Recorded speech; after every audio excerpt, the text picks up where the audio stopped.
Hi, everybody. I am Kelly, and this is Uncorked History, where history and alcohol meet for sparkling conversation. Except I'm not drinking alcohol this month, so we'll see if I'm sparkling or not. So I am going to turn it over to Jamie to introduce our guests. Hi, Jamie. Well, hello, everyone. Hopefully your day has been a little bit better than mine. I had some dental work done, so a little sensitive. But tonight we are joined by the authors of The Bright Ages, Doctors Matthew Gabriele and David Perry. I am very excited to talk to you guys about your work and your experiences. So thank you so much for joining us tonight. Hey, thanks for having us. Pleasure to be here. I was thinking I should call this episode Three Doctors and Me. You're honorary doctor. I mean, I got partway through the doctorate, so, close enough. So we are going to start by talking about what everyone is drinking. I mentioned that I am not drinking alcohol, at least not tonight. I'm having what did we call it? A damp January. I'm not being perfectly dry, but I'm not drinking on weeknights. So, I'm trying. Fair enough. So what I am doing instead is trying out a variety of non-alcoholic options, most of which have been pretty terrible so far.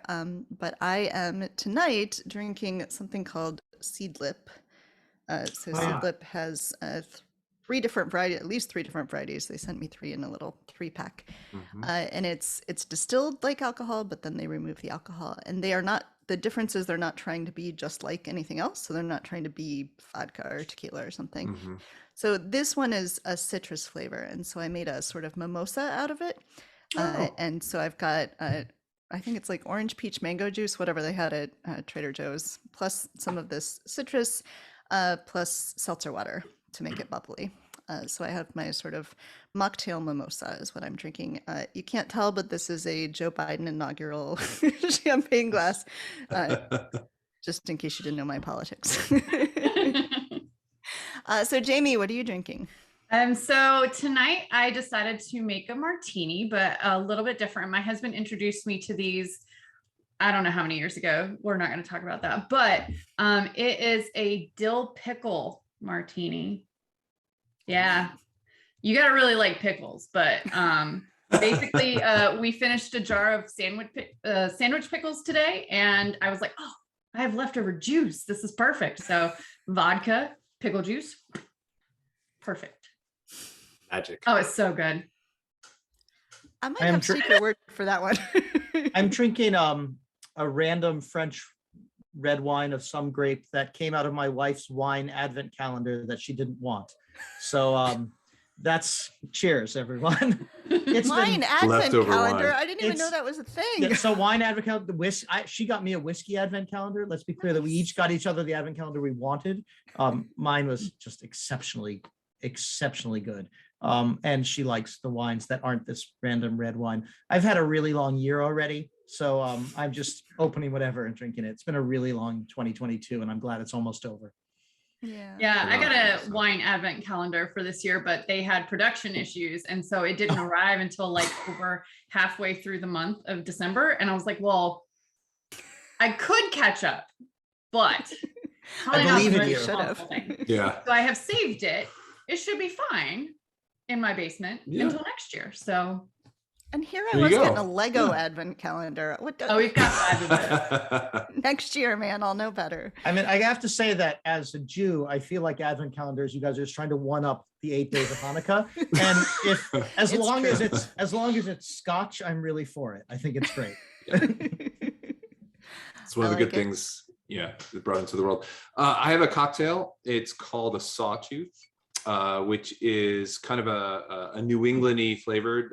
It has some bourbon and maple syrup as a sweetener, so it's kind of an old-fashioned variation, but it has an Amaro called a Braulio, which is an Alpine Amaro, so it's very kind of piney, and so it really has that kind of New England forest scent to it. So it's so fancy. And then so fancy. Yes, I am very fancy, and then I have a whole bottle of bourbon for later. So.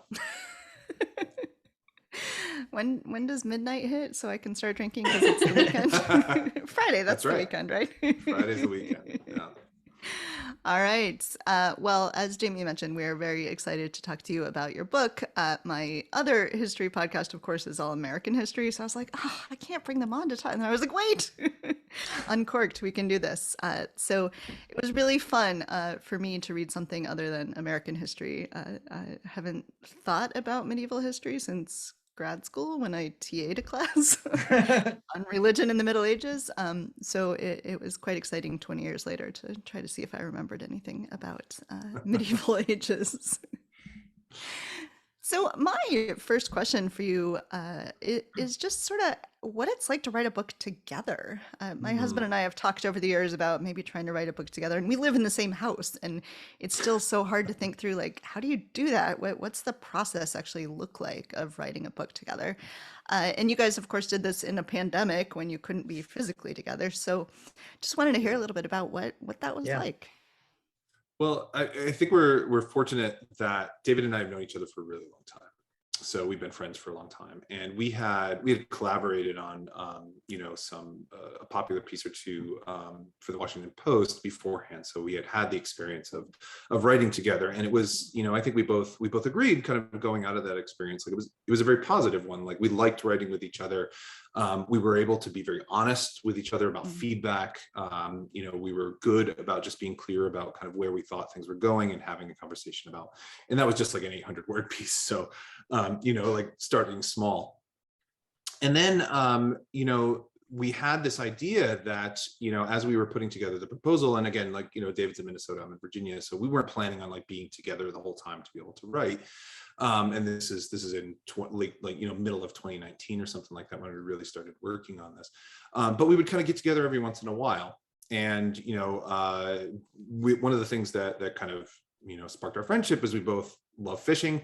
I flew up to Minnesota. I gave a talk at the University of Minnesota. I stayed a few extra days. We rented a cabin, drove up, fished. It was really lovely. And we wrote, a couple chapters over that weekend. We figured, like, we'll just do that every once in a while. We'll get together and we'll kind of hash things out. And then, a couple months later, the pandemic happened and we weren't able to do that. And so, everything was written on Google Docs. And we shared, we kind of divided the chapters up, and so who would take kind of the first pass. And then, but again, the biggest thing was that we had to trust each other, and we had to be really, this is kind of dumb to say it out loud in some ways, but we had to be really brave, because like, I don't like to show anybody what I've written, like, until it's like done. And I mean, like beyond done.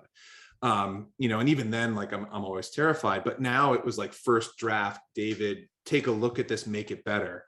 And, David would do the exact same thing. And we, and it worked. Like, he would make it better. And I think I made, his drafts better. And that was kind of how it was. And we had to have, Zoom every once in a while and just kind of talk on the phone. And that's kind of how it happened. It wasn't ideal, but it really pushed us almost immediately to be really transparent with one another about expectations and how, kind of what we wanted to get out of our own writing experiences. One of the things for me is when I went into this, I became kind of a journalist by accident. I quit a professor job eventually. I really changed my trajectory. And so by the time we started writing this book, I probably published over 400 pieces or something like that. I used to have a numbered list. And in fact, when you publish that often, you become a little less precious about your drafts, because once you know an editor and you're on a deadline, the thing to do is to get a workable draft, get it in front of them, have them write all over it, quickly turn it around. And so that wasn't something when I was first writing op-eds or essays that I did. I tried to send in perfect drafts. But, like, there was a guy named Ted who was at Pacific Standard. He's now at Smithsonian. Ted edited maybe 150 pieces of mine. By about the 30th piece, I just sent him the first draft that went from the beginning to an end. And he would say, "Oh, David, I know everything you've done wrong. Same thing as last time, fix it this way." And so I was used to that. Now, Matt and I were in a collaborative relationship, but at least for me, I had kind of shifted my feelings about writing. One little technical thing, though, that we've said before, and I think is really important. When we took a first draft from the other person, we did not use track changes.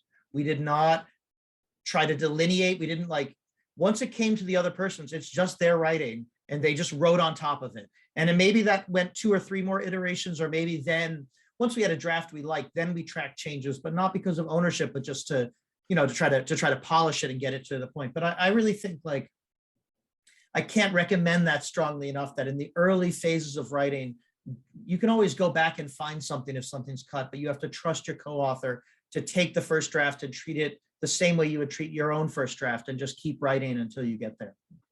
Yeah, I think that starts to answer that a little bit. It is just one voice. It doesn't feel like there are two people writing. It feels like there is just one voice writing this. Right. And so I think that helps to explain a little bit, because I think you probably couldn't get there as easily if you split chapters and then track changes and Right. fought over it. It would be really hard to have that sort of flow to it. There are a few sentences, mostly really bad jokes, that I know Matt wrote. I know he wrote them.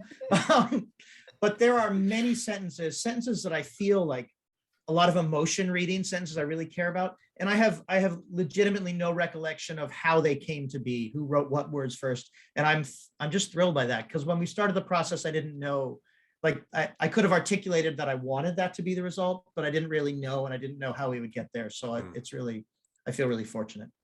Yeah. So I'm curious, aside from the process of writing together, how did you develop the topic? Like, what drew you to this particular topic, and how did you kind of flesh that out? Yeah. So this is a good story. I think it's a good story because it's actually a true story. And so again, David and I had collaborated on this piece for the Washington Post, and we had like some idea, like yeah, we should do this again. We should write a book together. We don't, we had talked about a couple ideas, and nothing kind of stuck. And then I think in January of 2019, or maybe it was January, February 2019, I went to England. I was giving a talk at a conference or something like that. And while it was there was a big exhibition at the British Library about Anglo-Saxon Kingdom, so early medieval England. And I went through the exhibition, and it was just absolutely spectacular, just like gold and manuscript, beautiful manuscripts and stuff like that, like a really vivid portrait of a community. And then, as these things happen, like they shuffle you into the gift shop at the end as you finish the exhibition. And so I'm kind of looking around, I'm like looking at trinkets and stuff like that. And I'm looking at the books, and they had some, some really exceptional, great scholarship there, some really specialized stuff, but they're general histories of the Middle Ages. And there were a few of the European Middle Ages. They were old and they were bad. And more tellingly, they bought into this myth that we in the book are really trying to counter, of the Dark Ages, the idea of the Dark Ages, a period that's kind of unknowable, that doesn't have sources, that is kind of dingy and violent and kind of backwards in all these fundamental ways. And so as I was looking at them, this is the literally true part. I pulled out my phone, I texted David, and I said, like, David, we should write a general history of the European Middle Ages. And he texted back. He must have been on his phone like at that moment, and he texted back and he wrote, and we'll call it the Bright Ages. And then there it was. Yeah. I mean, I can tell you that I've had that title in my head for a book for a decade, just sitting around, but I didn't know what the book was. It just was in my head as I don't like the Dark Ages. I should write something called the Bright Ages. That was the whole thought. And then just when that text arrived from Matt, I was like, we're going to try to do this. And there were many places along the way where we could have gone in different directions that might have been good, or we could have gone awry that might have been terrible. But I can also tell you, just since we're talking about sort of writing process, the next thing, and we had some conversations, he got back, and then we called this guy who was an agent who had reached out to Matt before when Matt had done some other writing, and Matt had sort of tossed some ideas around. They hadn't really connected. We hadn't signed anything, but we thought, well, if we're going to do this, let's find out if it's something that can be sold, right? Let's find out if there's an audience for this. And essentially Matt called the agent. The agent said, let's get David on the phone immediately. Let's, he was excited. And, clearly the book exists. We did sell it. People seem to be reading it. So, but a trade book exists in a market, and it would be wonderful if the ideas were all that matters. But in fact, someone needs to put a lot of money down to actually produce this tangible object and distribute it all over the country and all over the world. And so we thought, my son is coming in to say hello. So we thought we'd do it. Yep, Nico, I'm talking to Matt and some other people. Thank you. Bye-bye. Hey.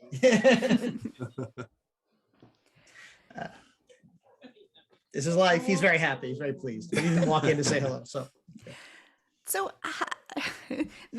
coming from a place of sort of ignorance here, how do you write a general history? Like this is, you've got like 1,000 years of history here, and a continent's worth, and people, and everything.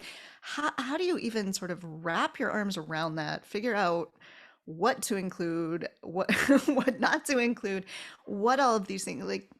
I assume not all of this history is just in your heads at all times. Maybe it is, but how do you sort of get into all of that and then put it in the frame of the argument that you're making? That's something we struggled with a lot, and we made a lot of lists and outlines and chapter headings. And I bet if I pulled up the chapter heading, the chapter list from our proposal, it doesn't look the same as what is in the book. I haven't looked at that proposal in a long time, but I'm sure it's not the same. We just, we just started making lists and kicking them back and forth and thinking about what we wanted to write. And I know that many times I would hit these crisis points in my own mind of, we're not talking about the investiture controversy or something that I feel like is an important thing that happened, of which there are an infinite number. And Matt would sort of pull me down and say, David, we're making an argument here. And so we just kept trying to think, how do we make this argument while also proceeding chronologically? For someone who wants a narrative history of the Middle Ages, there is one. This is a narrative history of the Middle Ages, but always prioritizing the things we want to say, how to think about the Middle Ages, how to characterize the European Middle Ages, and just ultimately sort of point by point trying to pull that together. Yeah, I think, the biggest thing, at least, for me, is that, we certainly kind of bandied around, and one of the versions of the Bright Ages, like at its very beginning, was a much longer book. But ultimately, I think the thing that really kind of motivated us, or at least kind of was always at the back of our minds, was the fact that we were teachers. Right, the fact that we had to explain in a very limited amount of time, 14, 15 weeks or 12 weeks or whatever, 1,000+ years of history that intersects at least 3 continents, at times, even more than that. And so you have to kind of give, if you want to do that, the better ones that I've experienced, are more impressionistic. And they follow kind of thread along. So you have a sense of the period that will, give you an idea of what the European Middle Ages are like. But then will also, and I think this is really critical, and we spent a lot of time on the further reading, is point you towards other things and show you that this is just the beginning. If you're interested in this period, if you're interested in these topics, like there's so much more, such exceptional scholarship that's being done on the Middle Ages by colleagues who are much smarter than either of us, right? And that stuff is accessible, and we want people to do that. Another thing too is that we've noticed is, like, there's been a little bit kind of a mini explosion. Eleanor Janega's wonderful graphic history of the Middle Ages, which came out very recently, Dan Jones's history, like that bodes well. Like, people want these types of histories of the European Middle Ages, and we're happy to contribute to that. And I think we both think our book is really good, and you should buy our book. But at the same time, like, we're glad that other people are reading other things too. So how did you come up with your source material to write the book? Like, what you mentioned earlier, we kind of have this vision of the dark ages of, like, there's no material to work with, like, we don't know what people were thinking or doing or whatever. I know, like, for me, studying pirates, there are a lot of instances where there's just nothing, because pirates don't leave records. So what kind of source material did you guys end up working with? Both of us have worked with medieval, both as teachers and as scholars have worked with this. And there are lots of places where we found new primary sources or new studies. There's lots of original research that went into it. But also, I think, again, as teaching, we've had to encounter the question, if you only have 45 minutes on topic, what are the primary sources that work, that do, again, not just that are the best or the most important or the most interesting, but work? What are the stories that work in terms of, accomplishing the thing you want to accomplish? And we went into each chapter with that very much in mind. I will say the Middle Ages is filled with lots of sources, that there are certainly many things we don't know. I worked on as a scholar, I worked on the Fourth Crusade, in which, let's say, 15,000 Venetians went, and we know 9 names for sure, 9. So like there are problems with the source space, but we do know those 9, and we know we have a lot of other information around those 9, so we can start to work with that. And that's true. We just like to say that the European Middle Ages are knowable, although there is work to be done to know them. So I was sad that there weren't any dragons in the book. There are 2 dragons. There are 2 dragons. There are two dragons. But it wasn't like Game of Thrones here. It was not. But you did have which made me happy, a lot of women in the book, and so that's sort of another piece where you think of the Middle Ages and you think of a lot of men. And so can you talk a little bit about that, and maybe we'll get into some of the reviews that people have left on Amazon about wokeness. Sure. But the sort of deliberate inclusion of women, of people of color in this story in a way that they're very often left out. Yeah, I think that was in some ways one of the easiest decisions that we ended up making, was because it was responsive to again kind of the really phenomenal kind of pioneering work that a bunch of scholars have done, especially over the last 5 years. And this is not to say that scholarship hadn't been being done, but it's really been paid attention to in medieval studies in a very different way, in the last few years. And that's kind of related to race, but I think that, again, one of the things that always stood out to us as we were looking through kind of, when you do any sort of book proposal, like you have to think about kind of competition, right? Like what books are out there that could be thing. And so a lot of these older books, like they're still kind of very heavily invested in kind of great white men, is that giving the impression that they're the only ones who are, as David was saying about the sources, kind of knowable in this period. Not that they're all necessarily kind of deliberately trying to exclude them, but they're taking a very very frankly, since I've been drinking, a very shallow understanding of the period, and a very shallow and outdated reading of our sources. And so one of the things that just kind of animated us was, as David is very fond of saying in these kinds of conversations, is that like in medieval Europe, probably about 50% of the population was women. So like we should talk about them. Like they were there, they did things, they had things.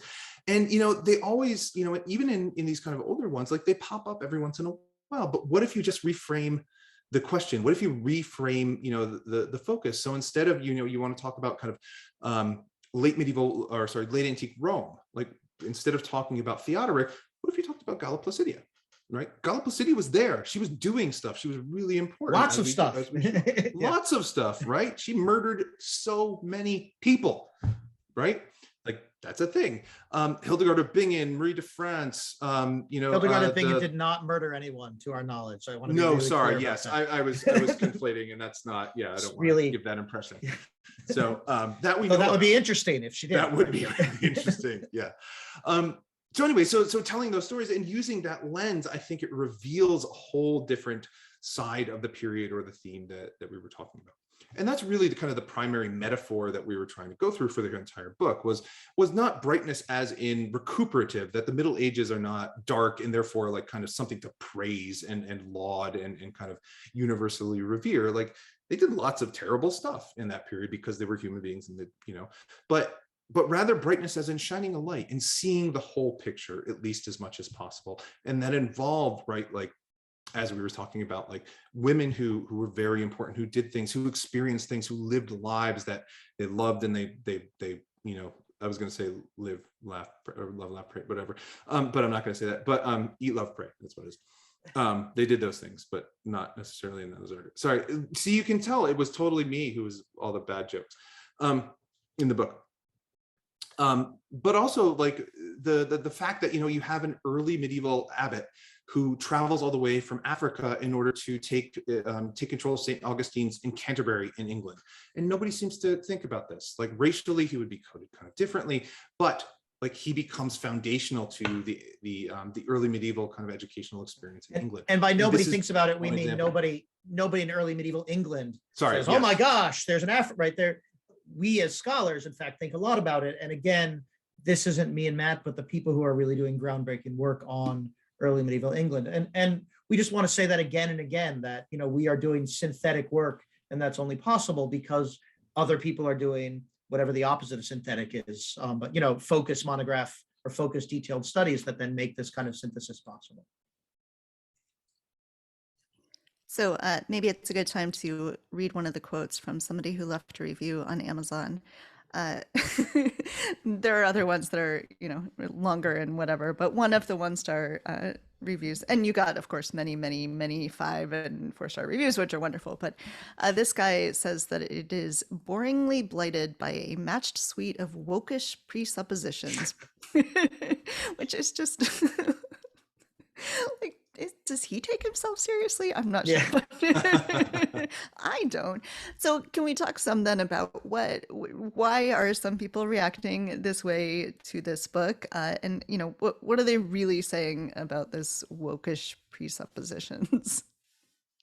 So I think I'm going to make an analogy, and this is a very online analogy, and I apologize for this, is that, so there was a tweet I saw very recently in which it was describing kind of the current obsession about NFTs. And it was saying that NFTs are Beanie Babies for people who don't like Black women in Star Wars.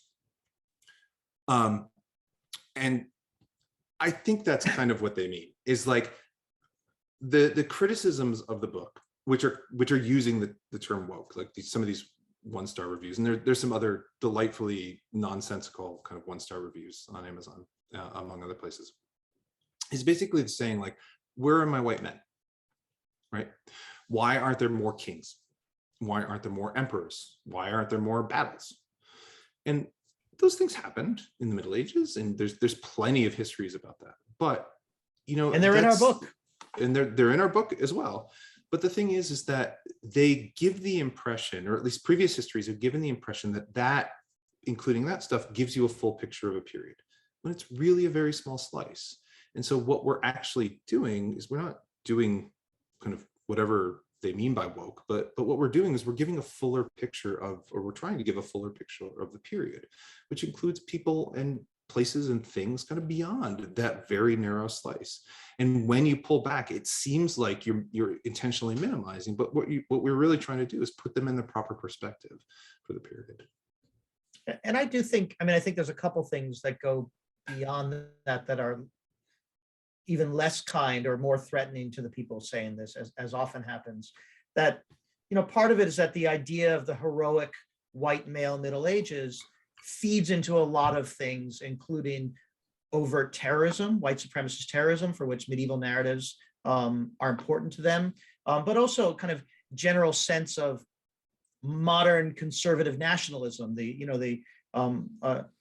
A colleague of ours, Sierra Lamuto, calls it an origin story of whiteness, but it's also the origin story of England, the origin story of the English, the origin story of France. And then, of course, once you start talking about the origin story of the English, we're also talking about the ways in which people draw a line from Magna Carta to the US Constitution to sort of modern American. So there are deep national myths that if in fact you tell a different story about the European Middle Ages, and I would argue a more true story, those myths become a little unsettled.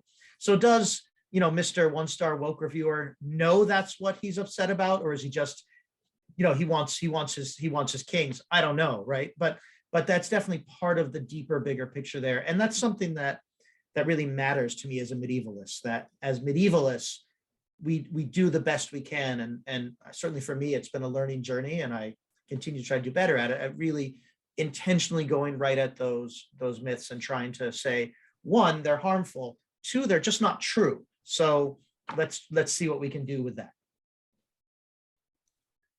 So I know on Twitter, especially because that's kind of where I spend most of my time, that a lot of women and Black individuals and people of color who study the medieval ages have faced some pretty targeted harassment online, you know, threats or sending, you know, a wave of trolls to their page, trying to get them, you know, shut down. Have you guys faced any of that in your experience with the publication of this book, or have you kind of had I won't say better, but like a calmer experience? So first of all, I think Matt and I would both agree that although we do get hate and harassment, it just it pales in comparison to anything that anyone who's not a white guy gets, and we know that, and I've said that many times, and that sort of the more marginalized an individual is in a context, the more likely they are to be to the threats and harassment online will get worse. Gendered threats, in terms of threats of sexual assault. I mean, these are things I don't need to tell you too, but I do want to be clear to any audience that we are aware of these things. I have received in my journalistic work, I've written about terrorism, rape, abortion, guns. These are some of the topics. So I have received plenty of hate mail, and it includes some death threats and some rape threats, but very rare, like 3 threats of sexual violence. Whereas if I was anyone other than a white man, there would have been 3,000. So I want to be really clear about that. Interestingly, although this hasn't happened yet with the Bright Ages, the only times things get scary and a little over the top is when people discover that I'm Jewish.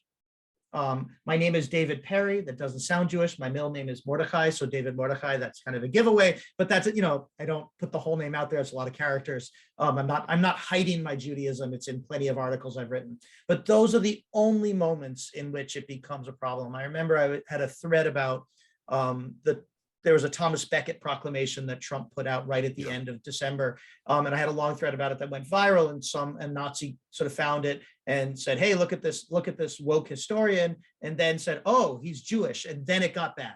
And then I quickly started locking things down and working on it. So lots of privilege, lots of defense, but there are these moments in which I at least kind of can see personally. And it is, it's not great.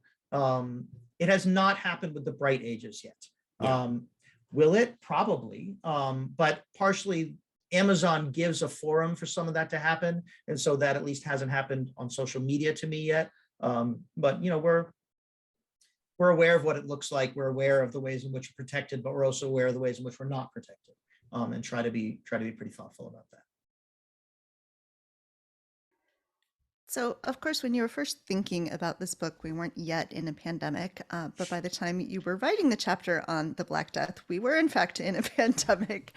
So talk to us a little bit about first that experience of writing about a historic pandemic when you're in a current ongoing, who knows when, if it'll ever end, pandemic. And what maybe we can, I don't know, learn might not be the right word, but how it can sort of help us have perspective on what's going on now if we think about the Black Death. Yeah, I think that's a really hard thing, because there are a million really terrible kind of one-to-one comparison pieces out there about how COVID is just like the Black Death. And maybe, the Black Death ended feudalism. It didn't. But so maybe COVID will end capitalism. It won't. But that's one of the genre of things that's out there.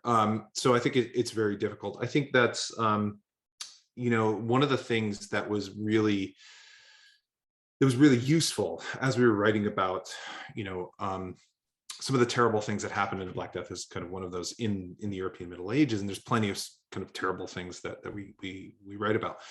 Is just kind of following the scholarship, and that really kept us, I think, grounded. Is recognizing again all the exceptional work that's been done, and allowing them, or trying to kind of use that to frame the conversation that we wanted to have. When we were talking about Louis IX, for example, and his attacks on the Jews, as well as his construction of these magnificent cathedrals, is like the work of Bill Jordan and Cecilia Pashkin and Jeremy Cohen and stuff like that. The work of Monica Green, when we're talking about kind of the Black Death and the pioneering work that she's done, over the course of her entire career, is just really just making sure that we were staying close to that.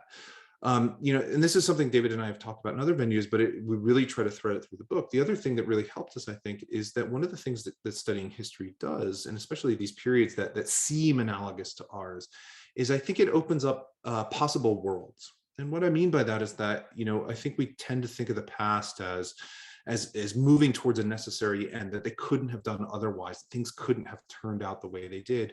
And really, they could have. They always could have. There were choices that were made. I mean, sometimes those are within kind of larger structures that constrain those choices. But looking back and thinking about it, it could be otherwise. And thinking about that within the current context too, is like, we don't have to endure. Like, we can make other choices that as a society or as individuals that will allow us to work towards something better. The epilogue that we end with is, may the bright ages kind of light our way forward. And we really mean that. Is like thinking about the past as a useful tool to think about both the present and the future, I think is really critical. And that's something that we hope people will take from it. That's really beautiful, and I think important. And I echo all of that for sure. The other thing though is that, boy, a lot of students over the years, it's been really hard to convince them to take medieval people seriously when they don't, they don't do the things that would stop the pandemic. And that's a much different conversation now, right? Like, this thing where people are not, where this pandemic continues, has changed the way I think at least many people look at the medieval past. And for me, part of it is just, we told you, but also I like, and I think Matt too, like to question the idea of progress as something that is a necessary outcome, that progress just happens because time goes forward. And I do think that this current pandemic and the ways in which we have all of this knowledge, but in fact, the pandemic continues, and then thinking about the Black Death and looking at the many different ways in which people responded within their framework. They did not have germ theory, they did not have vaccines, but they did a lot of different kinds of things, and some of them seem pretty wise in context, and some are not wise, but none of them are less wise than, say, the people who are currently drinking their own urine to stop, right? There's nothing less wise than that in the medieval responses to it. So I do think that it not only does it open the way to think about possible worlds, but hopefully it has a little bit of humility in our moment that progress doesn't just happen, and progress isn't a simple linear factor of just time going forward. And I wish it were. I wish it were, but yeah. And I'm like 99% sure that medieval people didn't drink their own urine to try to cure the Black Death. So yeah, I mean, there are people we could ask, but I definitely haven't noticed that in any sources. That doesn't come up a whole lot. No. So I'm really curious, because there are so many interesting stories and people and events that are happening in your book. What was your favorite to write about? Do you want to start, David? Do you want me to start? I mean, I guess for me, my favorite to write about was the chapter on Maimonides, because it was the hardest for me. It was the hardest for me, so there are there are plenty of things I enjoyed just kind of sitting down and writing, because they're stories I love, and that's fun. But Maimonides really high. I care a lot about Maimonides, like as a teacher, as a Jew, as someone who I spent 10 years at a Dominican university with lots of very serious people thinking about Aquinas and then Eckhart, sort of these Dominicans in this Aristotelian tradition, and having really amazing conversations with theologians about this kind of thing. And I had really I knew we needed to write it. In fact, that was, I think Matt and I both had that in our list right from the start, but I had no idea how to write it. I had no idea what is the story we wanted to tell, other than wow.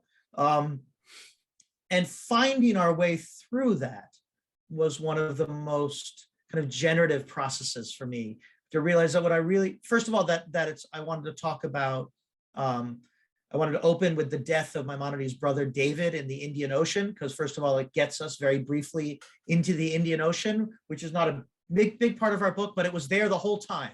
And people went across it the whole time, and things came from it into medieval Europe the whole time. So even if it only shows up at this one moment, and also it was David, and he died, and Moses was very sad about that. And so I thought a lot about that. But also that when we realized that what we're really talking about is this transcontinental debate in slower motion than Twitter, but in pretty quick speed, over a century, from Iran to Egypt to Iberia to Italy, across three faiths, talking about Aristotle. So it's not even about Aristotle, because we thought there might be a limited audience for reading about Aristotle, but we thought that it might be, sadly, but there was definitely a big case to be made that in this period, They were debating ideas across languages and faiths over continents. That was the thing that we wanted to say, and that ideas and peoples moved. And once we realized that was what we were writing about Maimonides, suddenly we had a chapter that was coherent and good. And so that process was really, I'm really very satisfied in the work that we did there. Yeah. Yeah, for me, I think it's difficult, right? Because all the chapters are all of our kids, and I love them all equally, right? But there's some you love a little bit more. I only have one child, so I can actually say that, just in case he's not watching. But anyway, I think for me it was my favorite my favorite conversation point, my favorite discussion was within the chapter on the elephant. On the Carolingians, because again, like Charlemagne's elephant, which is a gift from the Abbasid Caliph in Baghdad, that makes its way from, maybe not from Baghdad necessarily, but certainly from Egypt or thereabouts, like across North Africa, then across the Mediterranean, all the way up to northern Germany and modern Aachen, the modern city of Aachen. It starts there, but then it ends kind of with it begins with again this transit of the elephant and this kind of dream of empire that Charlemagne is constructing, and then it ends with that dream kind of defunct. And that's always been a really incredibly powerful story to me, not just kind of as a historian looking back, but it seems within the period itself, is that this idea of empire that within 2 generations just kind of falls apart, and the kind of lament and the mental crises that it seems to put the people who experienced it through. Because at the end, the way that we end the chapter is with this noblewoman by the name of Duoda, who's the wife of the incredibly powerful nobleman, and we have a text that she wrote to her son in exile, who's held captive at the king's court. Her husband had rebelled against the king, and so they took her eldest son captive, hostage. And she writes this incredibly learned treatise to him about how to survive at court, which is also, but it's also a deeply personal thing. Like, you can feel the fact that this is a mother writing to a son who she knows is in danger, who she's deeply worried about, who she is just, it's incredibly human at the same time, but it's so erudite, and it's so learned, and it's so theologically and politically sophisticated that it's just a deep, lovely text that gets at all these layers, and I think really reveals, at least to me, kind of the humanity of the people that we're studying, and the reality that they lived full, rich lives, and weren't just kind of cardboard cutouts.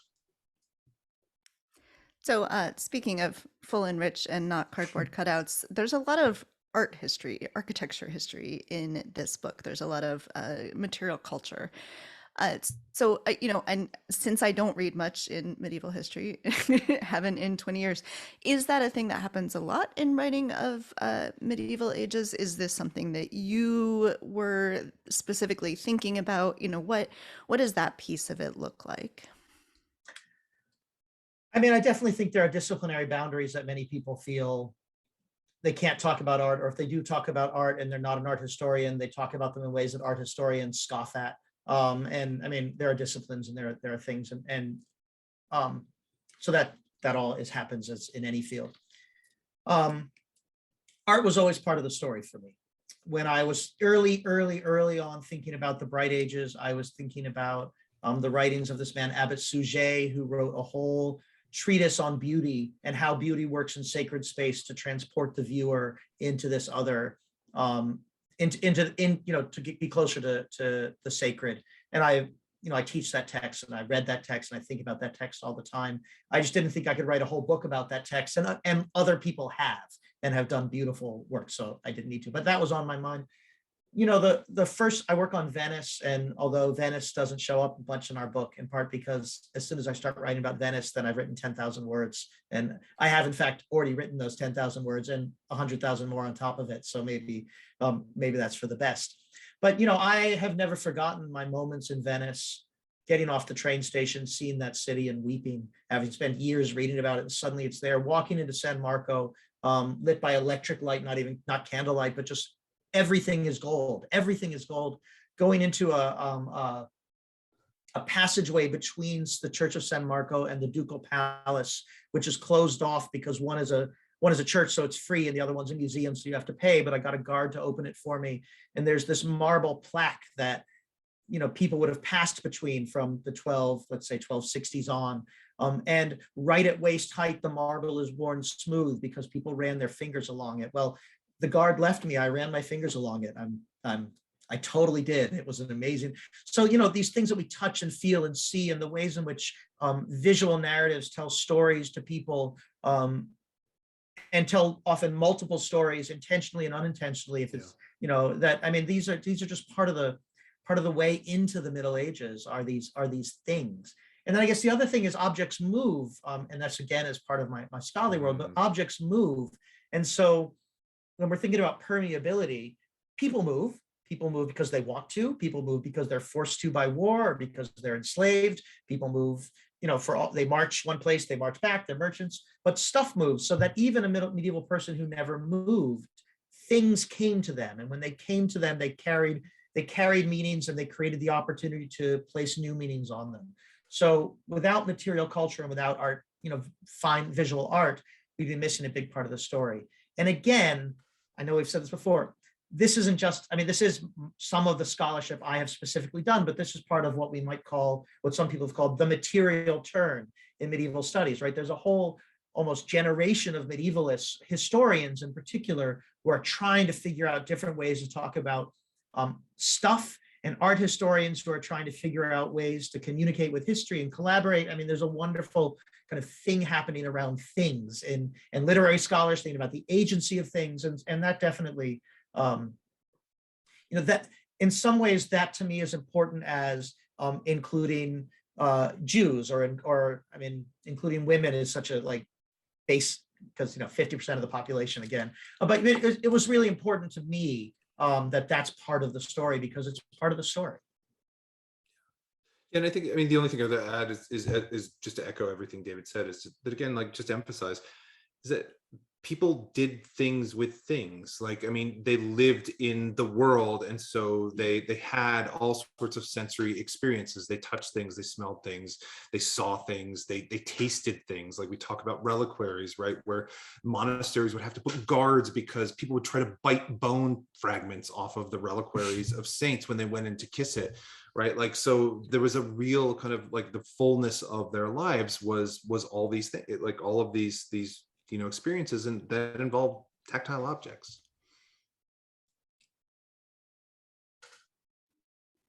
So we haven't asked our audience, but if anyone does want to submit a question in chat, we'll probably have time for one or two. So you can go ahead and do that.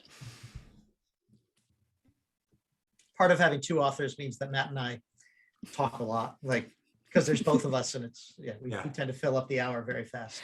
Well, there is a lot to talk about, so. It is 1,000 years and 300 pages, so. It is indeed. It is indeed. Yeah. Difficult to cover in an hour. That's why they need to buy the book. That's right. Well, so let's do that then. Tell us a little bit about how people can buy the book and the different formats that it's in. Sure. I'm happy I can do that. So the book is available in any format you might like. Ebook. There's an audiobook. That was a weird experience. Maybe we should talk about that. The fact that there is an audiobook. And then of course hardcover. We weren't terribly affected, thankfully, knock on wood, by the real supply chain crises that were happening.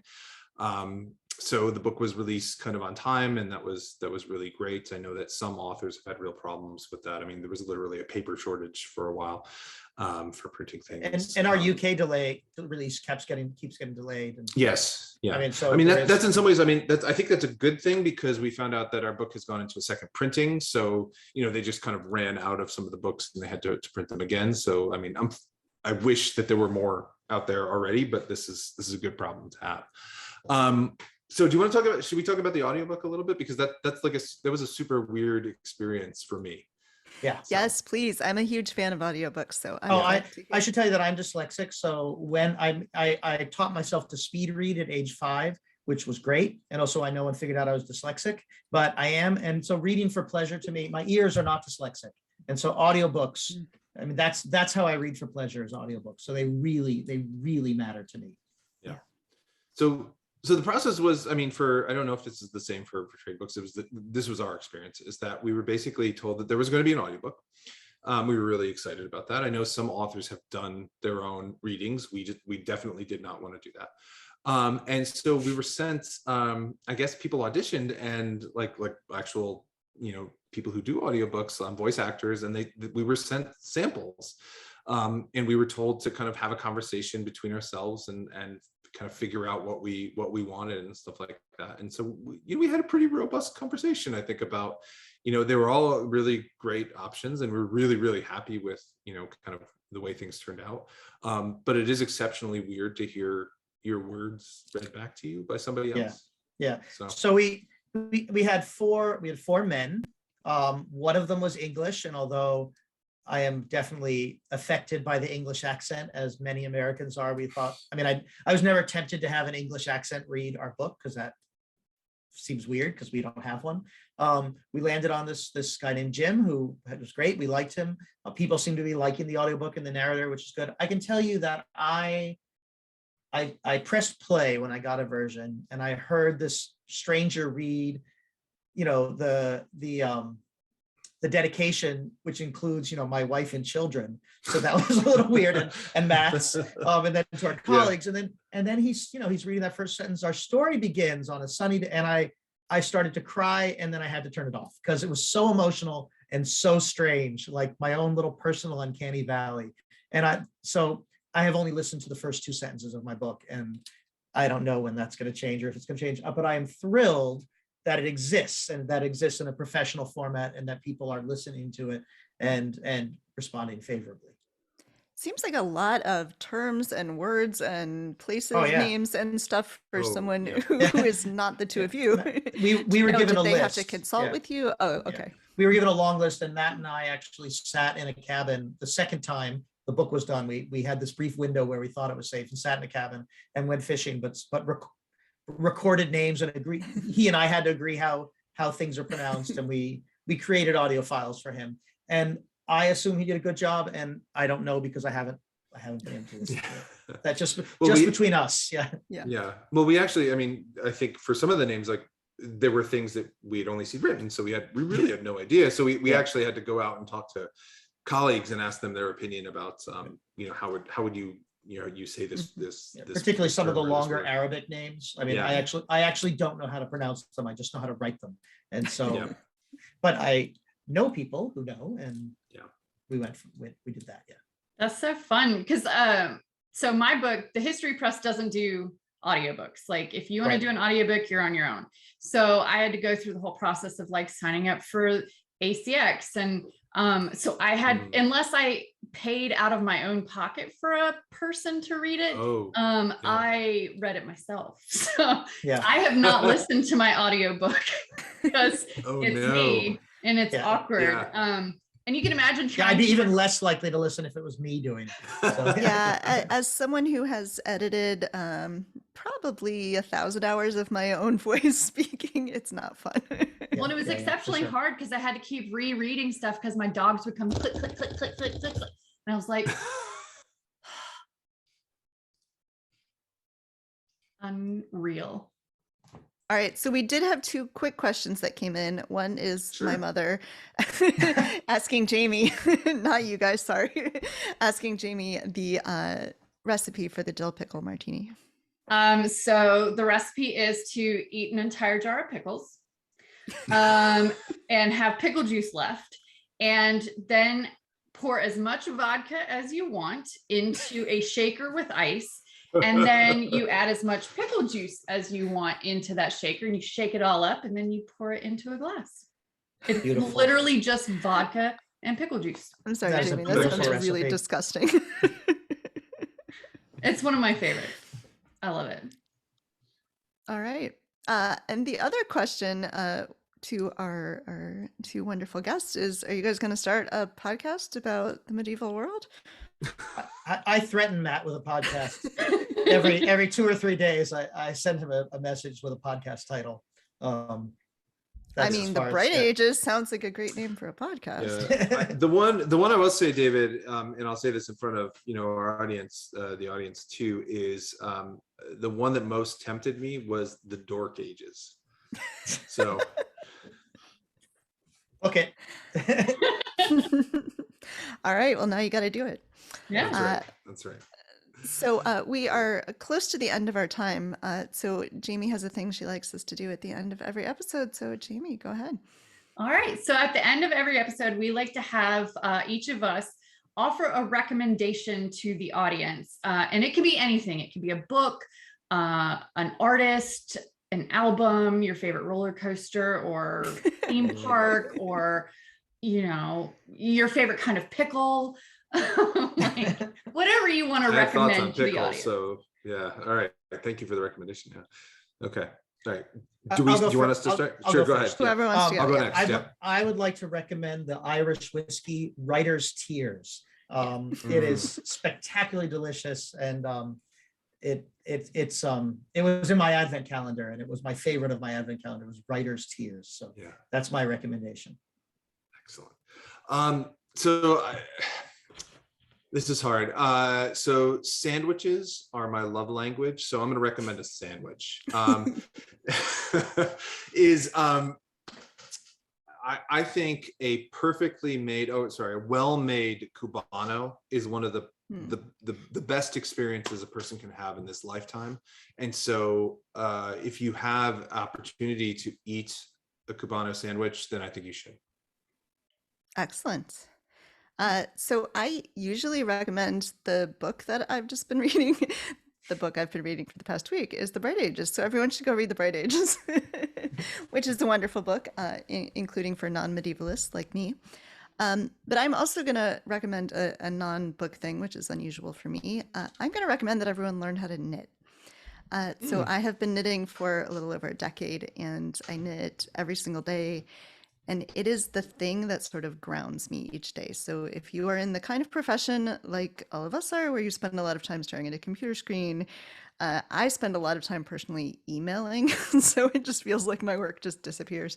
Having something that you're actually creating physically is deeply moving and meaningful. And so anytime I'm feeling very stressed or anxious, I can literally just pull out my knitting and start knitting, and it calms me down. I can sort of feel my blood pressure coming down. And since it's winter, for at least those of us in the northern part of the country, it's a wonderful winter activity. So go learn to knit.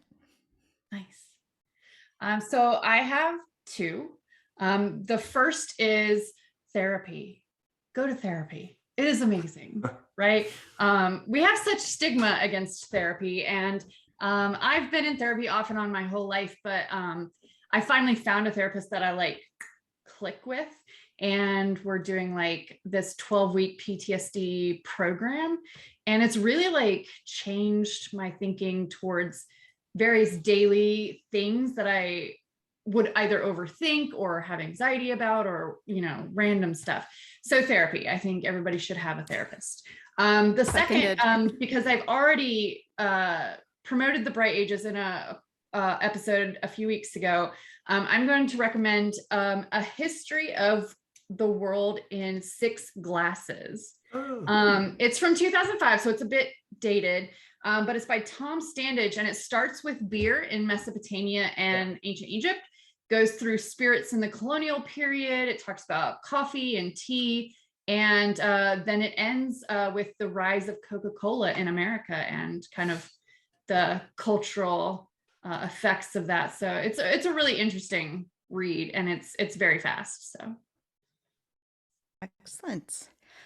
Well, this was a very fun episode. So thank you, David and Matt, for joining us. I'm glad you forced me to read something that was other than American history, which I admittedly read a very lot of. So thanks. Thanks so much for having us. This was a pleasure. Thank you, guys.